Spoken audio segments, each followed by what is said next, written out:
Bienvenue à vous, content de vous retrouver. La semaine dernière, on était un jour en retard, alors celle-ci un jour à l'avance, pourquoi pas.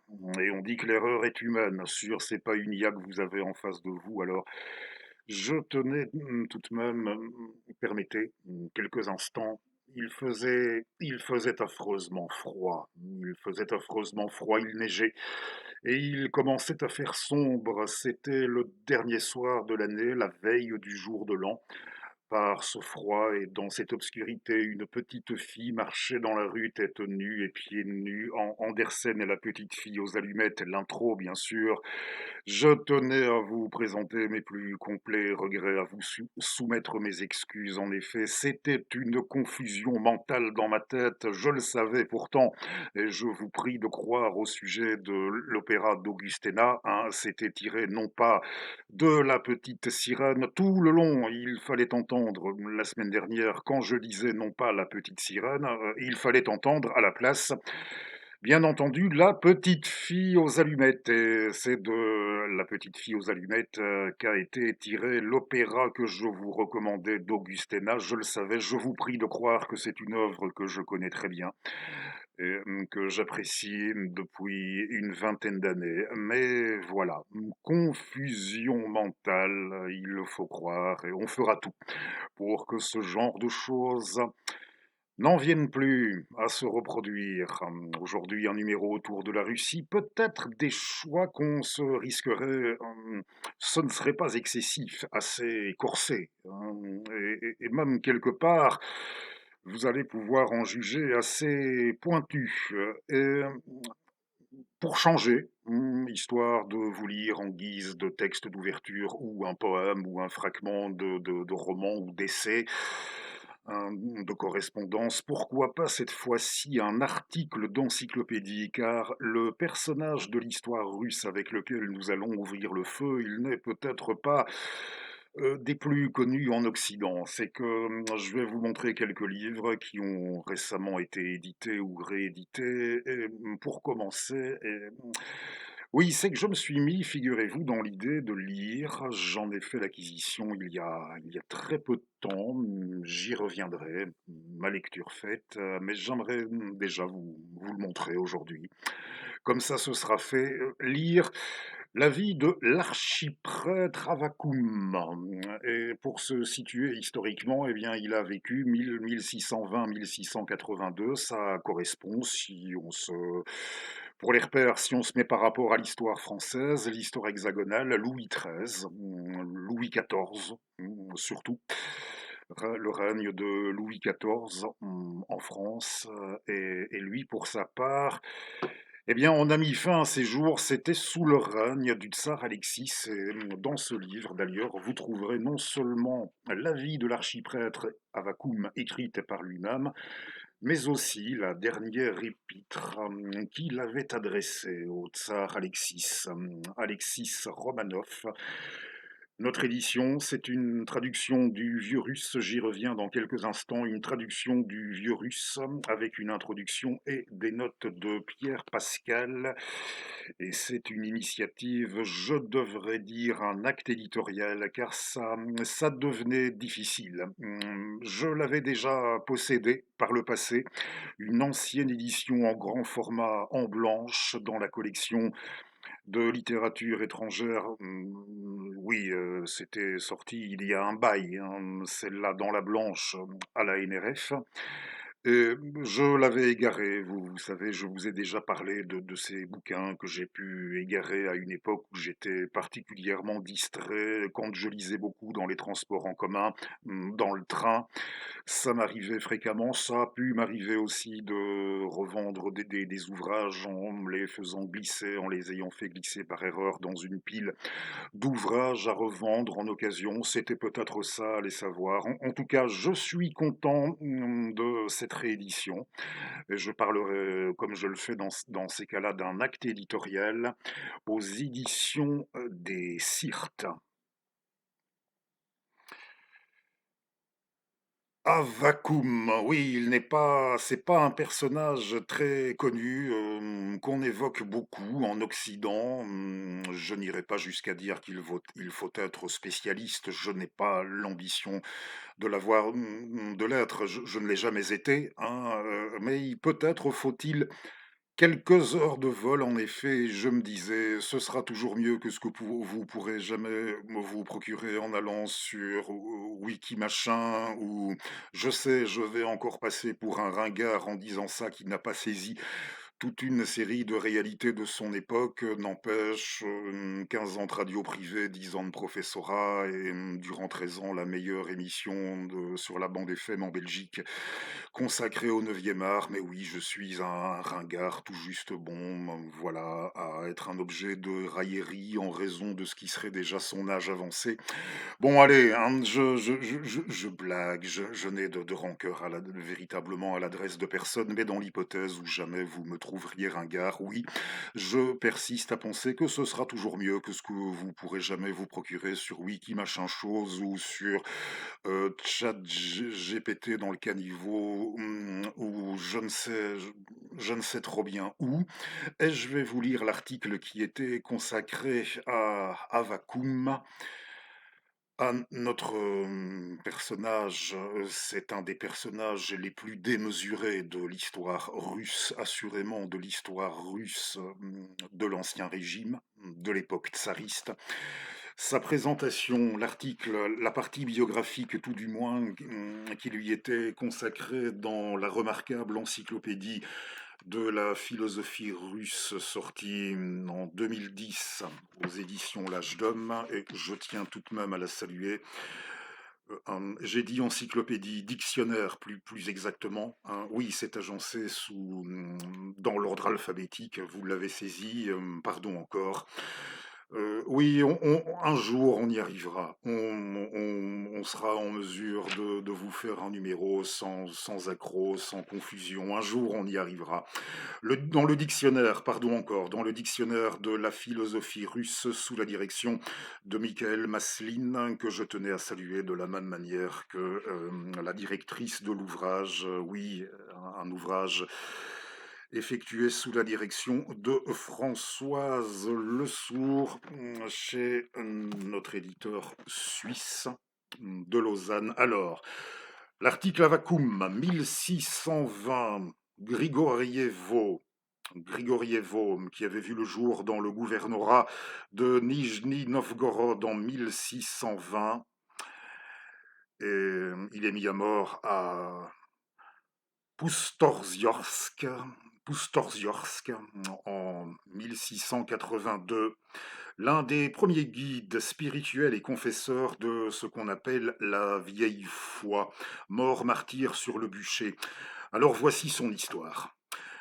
À l'âge de 20 ans, ordonné diacre en 1643-1644, ce qui correspond tout à fait à l'histoire, si pas des trois mousquetaires de 20 ans après. C'est ça qui est un peu fou quand vous faites le vis-à-vis quelque part.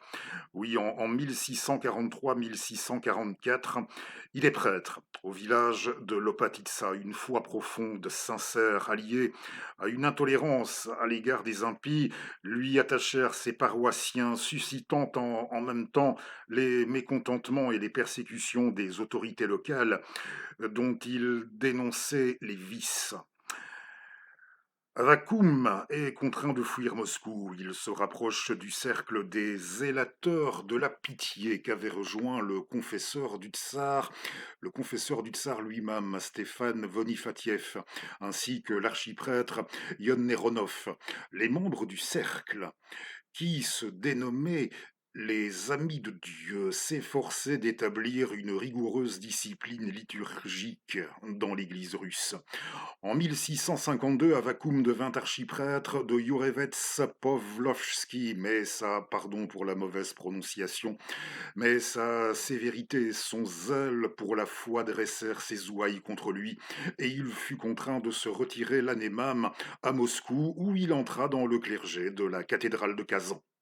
En 1653, le nouveau patriarche Nicôme, qui avait fait jadis partie des Amis de Dieu, puis avait rompu avec eux, publia ses premiers décrets portant atteinte aux antiques coutumes ecclésiastiques. Avacum est un de ceux qui s'élèvent vigoureusement contre les innovations. On parlera à partir de ce moment de Rascol. Et petite parenthèse, ce n'est peut-être pas tout à fait innocent si plus tard, dans Crime et Châtiment, qui, vous savez, choisira d'appeler son héros Raskolnikov. Oui, le Rascol, on pourrait parler de schisme si on voulait trouver un terme équivalent chez nous. Oui, le Rascol. Le schisme, à la suite de quoi il est emprisonné à Vakoum et en septembre 1653, là il est déporté à Tobolsk et ensuite en Daourie. Après que Nikon, son grand ennemi, son ennemi juré, après que Nikon ait abandonné le trône patriarcal, Avakoum fut rappelé d'exil. Tout le long de la route de Sibérie à Moscou, où il arriva en 1664, il dénonça activement la réforme niconienne. La prédication d'Avakoum eut un grand succès. Selon ses propres déclarations, il vida les églises des nouveaux ritualistes. En même temps, le tsar et les autorités ecclésiastiques, tout en se démarquant de Nikon à titre personnel, n'avaient nullement l'intention de renoncer aux transformations entreprises. Aussi, la même année 1664, Avakoum est exilé sur la Mézène, une rivière du Nord. En 1666, il est condamné par le synode de Moscou et destitué, frappé d'anathème et envoyé à Poutsiorzorsk, où il est incarcéré dans une prison de terre. La prison de terre, une casemate aménagée sous terre, reclus pendant environ 15 ans. Avakoum continua sa prédication dans ses lettres et ses adresses. En avril 1682, Avakoum et ses compagnons de captivité furent brûlés sur le bûcher pour grands outrages à la maison du tsar. Ici s'arrête fatalement l'épopée. On nous dit au sujet de son œuvre, il a laissé une œuvre écrite très, très vaste, et ce texte sur sa vie, il l'a composé en détention. Oui, ça a été composé en détention, un texte remarquable, non seulement, nous dit-on encore, comme source de renseignements sur sa vie, sur ses conceptions surtout, mais comme monument exceptionnel de la littérature vieux russe. Et, et pas seulement, je pense que, oh certes, hein, on envisagera par comparaison peut-être pas le même rapport qu'il y eut entre le Coran, en islam, entre le Coran et la littérature arabe classique, mais l'ouvrage d'Avakoum, pour sûr, il a dû contribuer, faire partie à sa manière des piliers fondateurs de ce qui allait petit à petit devenir la tradition, tout doucement la tradition, avec ses diverses ramifications, ses multiples ramifications, la tradition nationale littéraire russe. Avakoum, sa vie, par lui-même, je mets les références de ce bouquin comme pour tous les autres en description. Oui, hein, c'est une vie incroyablement démesurée. Et si vous vous intéressez à Avakoum, partant, intéressez-vous à la thématique des vieux croyants russes. Vous pouvez vous tourner aussi vers l'opéra de Moussorgsky, la Kovanchina, où il est question du schisme, des vieux croyants dans cette œuvre de Moussorgsky. Mais laissons, si vous le voulez bien, on y revient dans quelques minutes. Laissons la musique, laissons l'opéra russe sur le côté.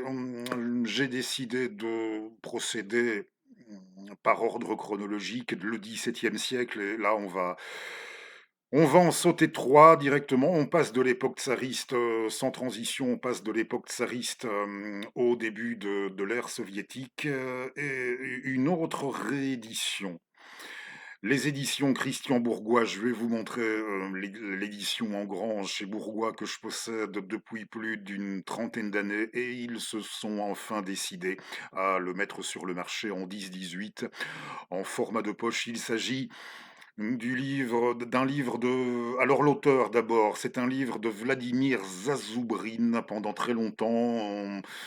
Je ne sais pas si on a beaucoup avancé, mais on disait qu'on ne savait absolument rien de lui. A-t-il été ce qu'on appelle un agent double dans les premières années de l'expérience bolchevique en Russie? On ne sait trop noter, ça lui aurait permis de nous renseigner doublement, hein, d'avoir été un agent double. On ne savait, pour ainsi dire, rien de son parcours. Certaines sources nous rapportent qu'il aurait été exécuté à la fin des années 1930. Vladimir Zazoubrine et son livre, son titre, Le Tchéquiste. De la même manière que vous avez vu notre archiprêtre, je vais maintenant vous montrer notre tchéquiste. Oui, c'est l'édition première en grand format chez Christian Bourgois, éditeur. Je pense que c'était en 1987, mais si jamais je me suis gouré, je me corrige en description.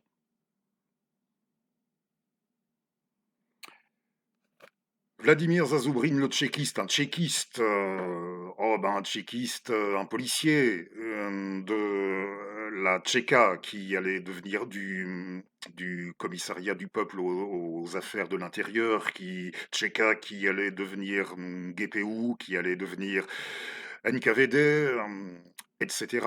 Et ce livre, je me dis, tout d'abord, il faut une sacrée maturité. Je me risquerais à dire là qu'il faut tout de même une sacrée, pas nécessairement de vastes connaissances en littérature russe, mais si vous me posez la question déjà, est-ce que c'en est à proprement parler un petit joyau, je vous répondrai catégoriquement oui, hein, ça c'est sûr. Pour le style, pour l'atmosphère, la rédaction, c'est sûr, c'est un véritable petit joyau que Bourgois nous avait proposé de découvrir dès 1987 déjà.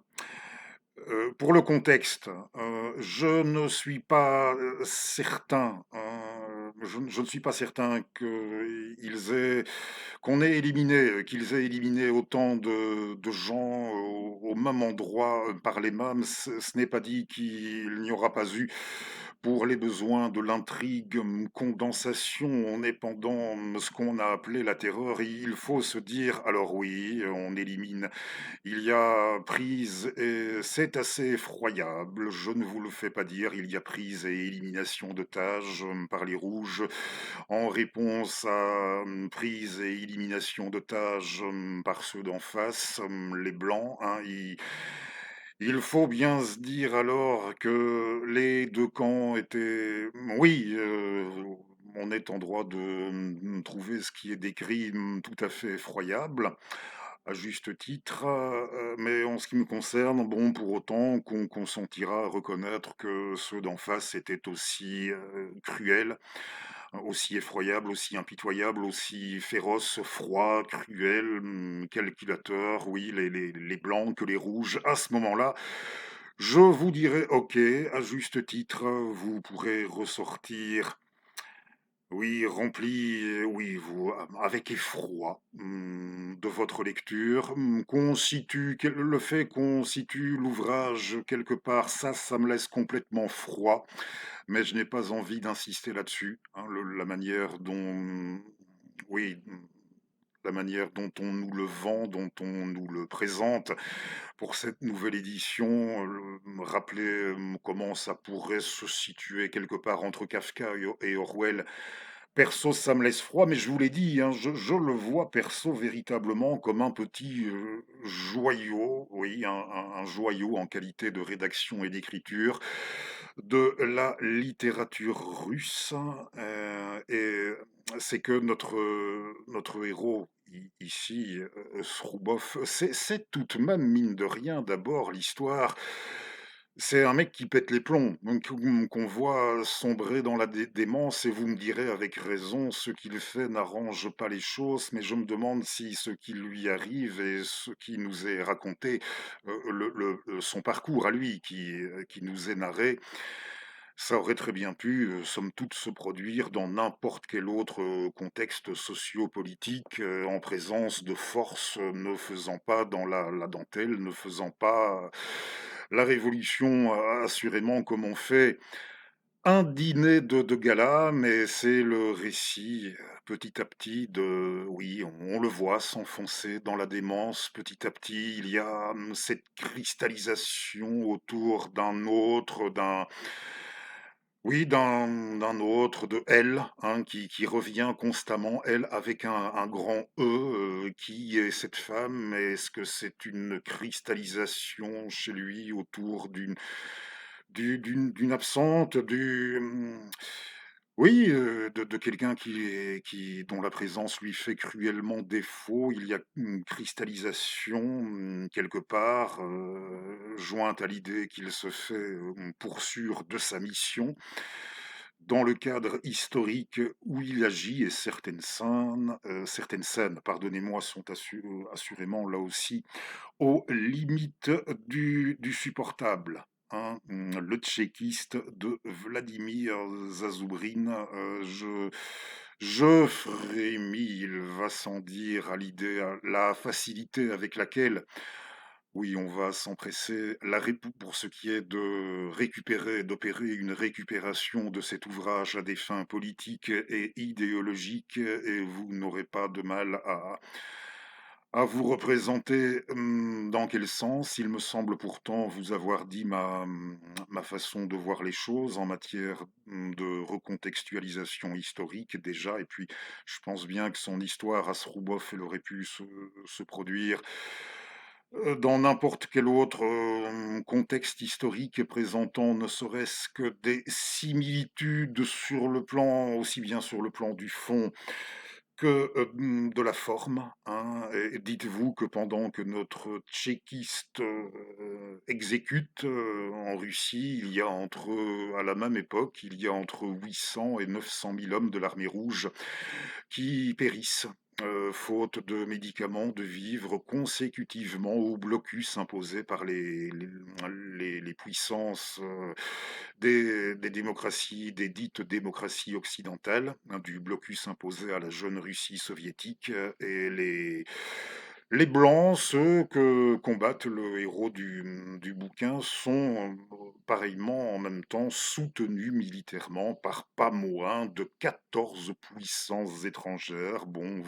vous notez ça dans un petit coin, vous en faites absolument ce que vous voulez, vous en déduisez ce que, vous voulez, hein, et dans ce contexte impitoyable, comme essayait de l'expliquer à un moment dans ses pensées intempestives à Gorky, comme essayait de l'expliquer à Gorky Lénine, quand il lui disait: comment voudrais-tu que je m'y prenne autrement?» Dans un contexte aussi impitoyable comme le monde n'en a, probablement encore jamais connu, hein. Dans un pays livré au chaos comme on en a oui, une situation chaotique comme on n'en avait probablement jamais vu encore jusque-là dans l'histoire de l'humanité au sein d'un pays qu'on ne pouvait, n'en déplaise encore peut-être, alors redresser que par les méthodes les plus raides, bon je frémis, ça c'est clair, à l'idée du type de récupération politique qu'immanquablement ce livre, ne manquera pas de susciter, mais, ça n'enlève rien au fait que je suis très, très, content sur le plan littéraire, artistique, esthétique, tout ce que vous voudrez dans ce sens-là. Je suis rudement content, que, désormais on puisse en disposer en format de poche, de notre tchéquiste, hein. Ça, pour sûr, et tout ce que j'ai dit, hein, tout ce que je me suis efforcé de mettre en vis-à-vis et renvoyer à votre plus entière appréciation, hein. Oui, les quelques observations que j'ai faites et après ça, hein, pour reprendre les termes qui étaient déjà employés en dos de couverture de présentation en 87.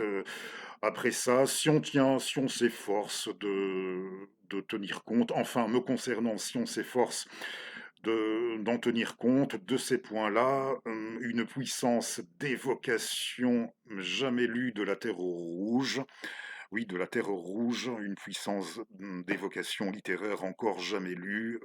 À partir de ce moment-là, je veux bien, hein.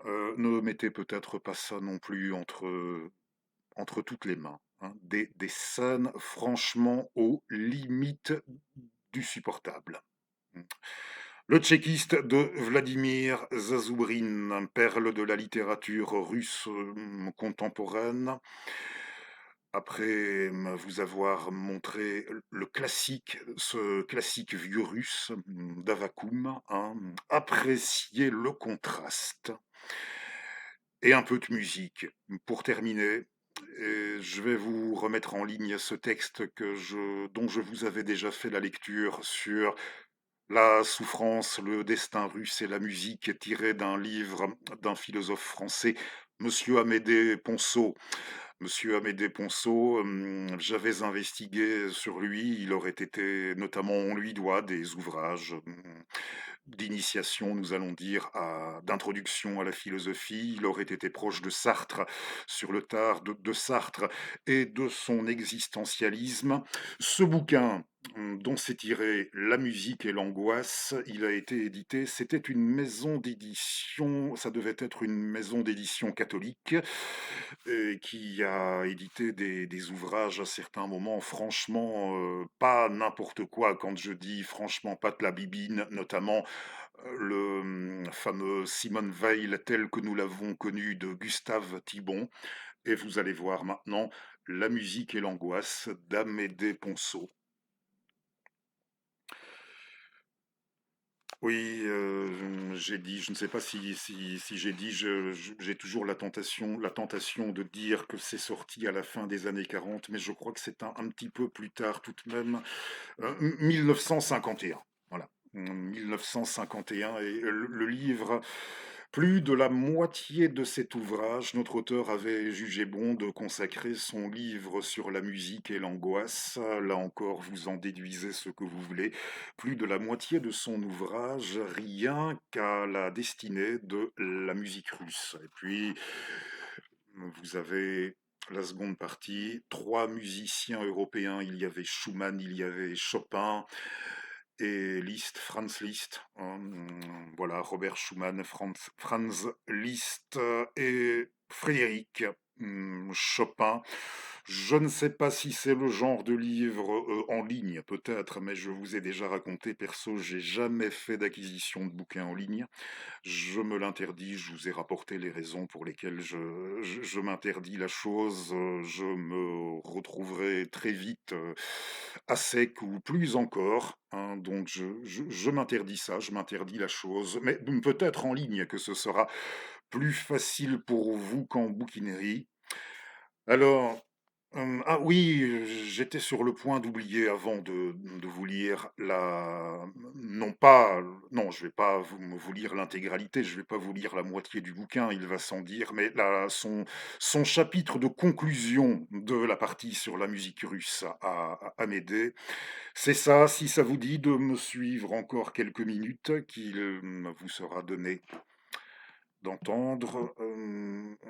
Chaliapine, oui, je voulais vous montrer ou vous remontrer, hein, si vous nous suivez depuis un petit temps déjà, la fameuse bio de Féodor Chaliapine. C'est sorti chez l'éditeur IMCA, oui, comme les Village People, les IMCA, ce sont les mouvements de jeunesse chrétien en Amérique, je crois. Bon, écoutez, la provenance, l'éditeur, on s'en fout. C'est le bouquin qui compte et on n'aura rien sur le coup non plus ni contre les IMCA, ni contre les Village People. Allez, redevenons un brin sérieux, d'autant que vous allez voir apparaître le maître, hein, le maître des maîtres, le plus grand chanteur russe que le monde aura connu, hein, oui, le plus grand chanteur russe de tous les temps et pour sûr aussi le plus grand baryton de tous les temps, avec tout de même, il faut bien le dire, à partir d'une époque, son homologue anglais, Matti Talvela, hein, oui, avec Matti Talvela, le plus grand chanteur d'opéra basse de tous les temps, Féodor Chaliapine. Et nous le voyons sur la couverture, vous allez le voir en armure, c'est Ivan le Terrible. Oui, Ivan le Terrible, qui sera également en enluminure de le tsar Ivan IV le Terrible, en enluminure de ce numéro aussi, avec un tableau d'Ilya Répine, un des plus célèbres tableaux de Répine, et il était Ivan le Terrible sur la scène, c'est tel qu'on pouvait le voir sur l'affiche pour les représentations au théâtre du Châtelet en 1909. Chaliapine, Ivan.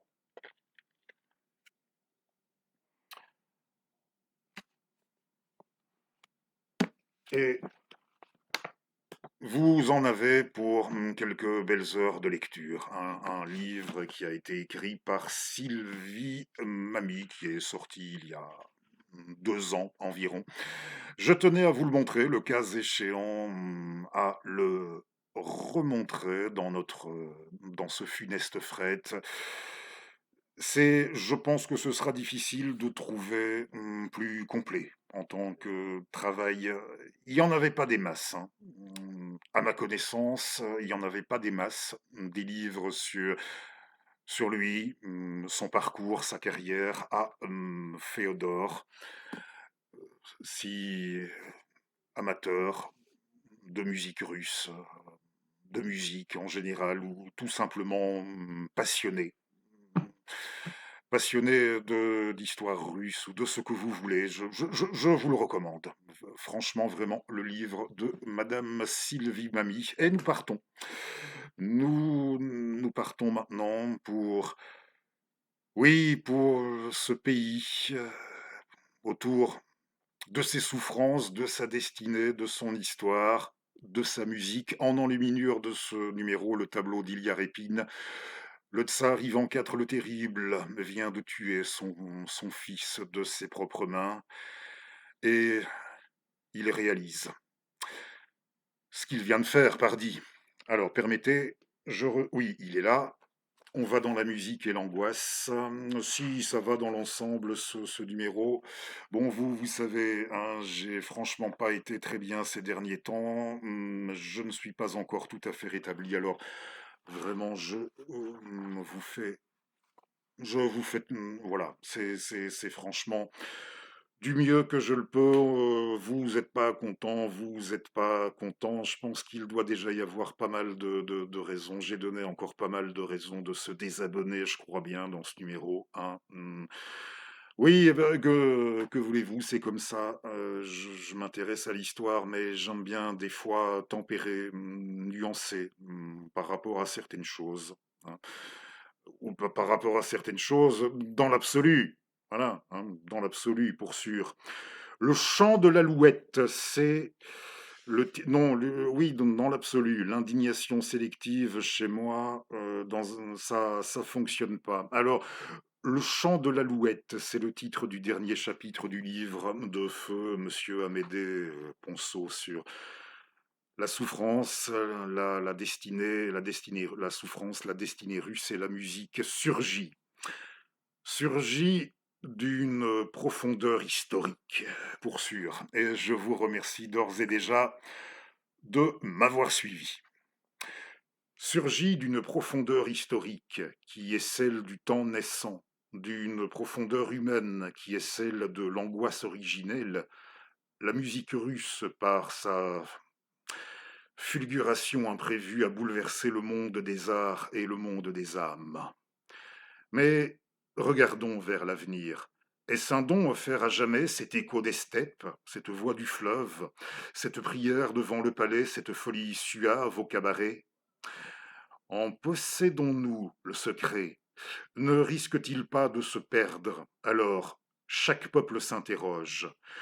Que n'a-t-il un trésor pareil jetant ses lueurs au visage, narrant à tous le mal de tous, ravissant chacun en extase?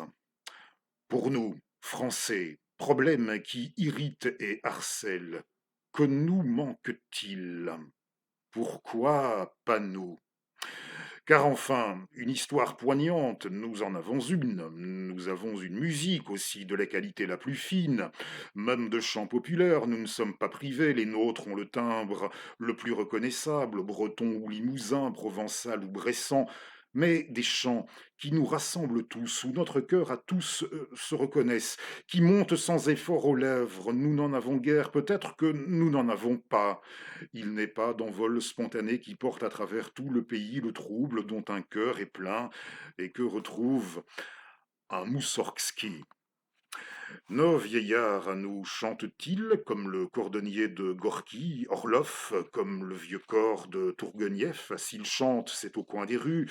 Ce sont de vieux airs d'opéra ou de banales chansonnettes sur l'amour et le printemps, d'une juvénilité rancie, sans rapport aucun avec leur misère, n'était leur mauvaise oreille ou leur voix cassée. Certains diront, c'est le bonheur d'autrefois qui les gêne. Pour chanter son mauvais destin, il faut que dès le plus ancien passé, de père en fils, on ait éprouvé le malheur. Cela s'apprend obscurément, il faut que la voix s'assouplisse. Mais songeons aux anciens bonheurs. N'y a-t-il pas en eux de quoi souffrir, de quoi chanter? N'ont-ils pas un fond de tristesse, fuite des jours, fuite de soi, ce qu'on nomme les chants de joie? Car il en existe, n'est-ce pas, ayant recueilli au plus profond cette tristesse que la joie secrète, recueillis puis dominés, car ils sont au-delà de la joie, comme d'autres sont au-delà du chagrin. De ces chants-là, nous en avons dans nos provinces, et nous avons nos rameaux, nos forêts, nos du parc, pour en chanter. Seulement, ce ne sont pas des chants qui ébranlent d'un seul coup jusqu'aux racines tout arbre humain planté sur notre sol, qui font frémir toutes les feuilles. Ce n'est pas le poignant délire, la frénésie par quoi toute âme est emportée, l'ivresse d'une plainte lâchée à l'assaut de tous et n'appartenant à aucun. Qui sommes-nous? Qui sommes-nous donc pour qu'en nos chants la tristesse du bonheur, la tristesse de la misère ou de la déchéance s'amortissent et se tempèrent, s'interdisent l'emportement? Qui sommes-nous? Qui nous sommes des gens qui, pour s'arrêter dans leur course et s'installer dans l'existence, sont allés jusqu'au bout des terres?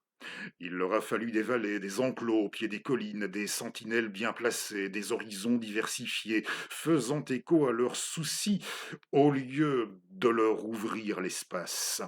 Avarice, dit-on parfois, en fait, souci d'avoir pour être.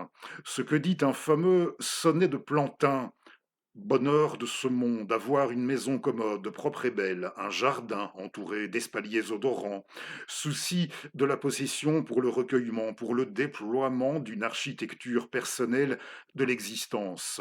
Refus de chanter dans l'angoisse des jours précaires et menacés, dans les ténèbres du besoin, dans la communauté du malheur. Et beaucoup, parqués derrière leurs murs, semblent refuser pour toujours, mais sur le jardinet trop réel, trop tôt fermé, trop étroit, ne peut-on bâtir en flèche et partir pour quelque envol? Notre musique, c'est ce coup d'aile. Dans la paix du petit jardin, le hautbois et le violon se sont concertés dans le calme avec la flûte. Une conspiration, pas même, ce n'était qu'un chuchotement, un conciliabule. Honnête, mais c'est un monde qui s'orchestre. Après-midi d'un faune, aurore d'été sur la mer. L'instrument supplée à la voix, donne l'audace et puis la force. En mariant les timbres étrangers en harmoniques étouffées, on obtient un nouveau langage où retentit apprivoisé cette note personnelle qui n'osait partir seule. Maintenant, elle sonne plus claire qu'aucune autre, elle sonne dans la lumière, telles sont nos salles de concert. Ravel, Debussy, nous entraînent au-dessus d'un étroit espace, mais si haut qu'on a l'univers sous les yeux et qu'il y entre au cœur de chacun. L'alouette monte seule du sol, seule fait retentir le ciel, qu'importe que d'autres alouettes chantent, chacune a des cieux de cristal pour y monter. Puis elle retombe sur son propre nid, au creux de son sillon, dans le champ de blé. Le chant russe, c'est autre chose. Chacun a sa voix, mais il la donne dès le départ, dès la misère et dès l'angoisse. Sans timidité ni pudeur. Il la verse à un fond commun sur lequel chaque âme est nourrie. Ce n'est pas un rêve distinct dont chacun veut être pourvu et sur lequel il se referme.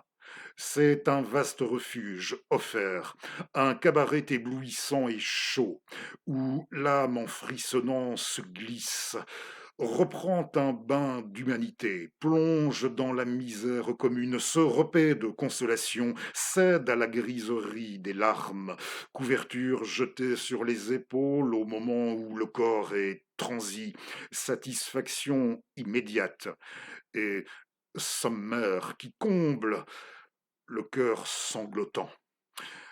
Sans attente, sans combinaison, sans préparatif à l'orchestre, sans intercession arbitraire, par un mouvement nécessaire. Voici des hommes au travail, un travail sans choix, sans ferveur, qui laisse chacun dans sa peine, tiré sur la corde, allez. Mais vient le chant, un chant de tradition pour ce travail, celui de la Dubinouchka.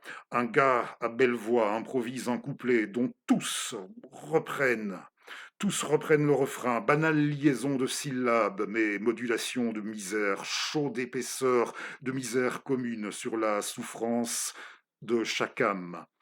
Dubinouchka pleure. Le fardeau se déplace et voici, aux intervalles de repos, comment chantent les bourlakiles et à l'heure de la Volga. Ils sont assis, la tête baissée, le front appuyé sur leurs poings, regardant tristement l'eau qui coule. On ne distingue pas leurs paroles, on n'entend qu'une plainte, un gémissement vocal prolongé qui va au cœur. Ainsi parle Gorky. Tel est le rôle que joue le peuple russe dans le destin musical de l'être humain, raccourcir la distance entre la misère et son expression consolatrice, réduire à l'extrême la phase de méditation qui sépare la misère collective de la consolation individuelle, maintenir dans l'acte de consolation le timbre collectif de la misère, le lien collectif de l'épreuve. À cela se joint l'ouverture d'immenses espaces. D'un bout à l'autre du vaste pays, la même chanson, une belle chanson, peut voyager sans obstacle. Elle acquiert de la force en voyage, d'autant qu'elle unit plus de cœurs. Espace non seulement européen, mais asiate, où le vent libre apporte et charrie les nostalgies du fond des âges. L'arrière-goût de l'angoisse humaine. Notre chant n'éclot qu'en plein ciel. Le leur part au ras du sol. Il se forme dans les ténèbres. De l'un et de l'autre, le monde des hommes a besoin. Il a besoin de cette chaleur presque animale, de cette fraîcheur éthérée. Le chant russe nous arrache à nos délicatesses, à notre pudeur, peut-être à notre prudence, peut-être à nos hypocrisies. Il mêle à notre être de chair la réclamation d'idéal. Il surgit de l'insatisfait, non pas à l'heure du concert, il éclate dans la touffeur des asiles humains surpeuplés, des cruautés, des tyrannies. Protestation sans délai, calme au sein même de la tourmente, vêtements pour ceux qui ont froid, voix de la soif et de la faim. Merci à vous.